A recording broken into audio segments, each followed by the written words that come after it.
Yahirit muna tayo as of 7:28 in the morning sa Agham Road po sa Quezon City. Ang kuha pong yan po ay papuntang Quezon Avenue. Sa mga sandali pong ito ay nakikita natin na mabigat na yung daloy ng mga sasakyan dahil halos hindi umuusad ang mga ito. Nakikita lang natin na tanging umaandar sa mga sandaling ito yung mga nakamotorsiklo dahil may maliit na lane kung saan pwede silang makasingit-singit. Yan naman sa EDSA Mega Mall northbound o papuntang Monumento po. Nako, talagang ramdam na yung Christmas rush, ano? Tignan nyo naman kung gaano karami yung mga sasakyan na, yung kapal ng volume ng mga sasakyan sa kalsadang yan.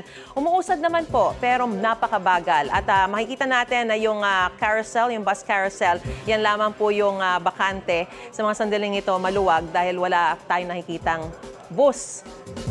At sa EDSA Kamuning naman po, yung sa kanang bahagi ay papuntang Makati City at sa kaliwang bahagi pa Monumento. Yung pamonumento po, tuloy-tuloy ang daloy ng mga sasakyan. Maluwag pa yung kalsada. Pero yung papunta Makati, nako, tingnan nyo, nagmistulang parking lot na po sa sobrang kapal ng volume ng mga sasakyan.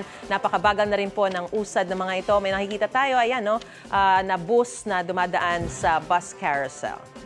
Igan, mauna ka sa mga balita, mag-subscribe na sa GMA Integrated News sa YouTube para sa iba't ibang ulat sa ating bansa.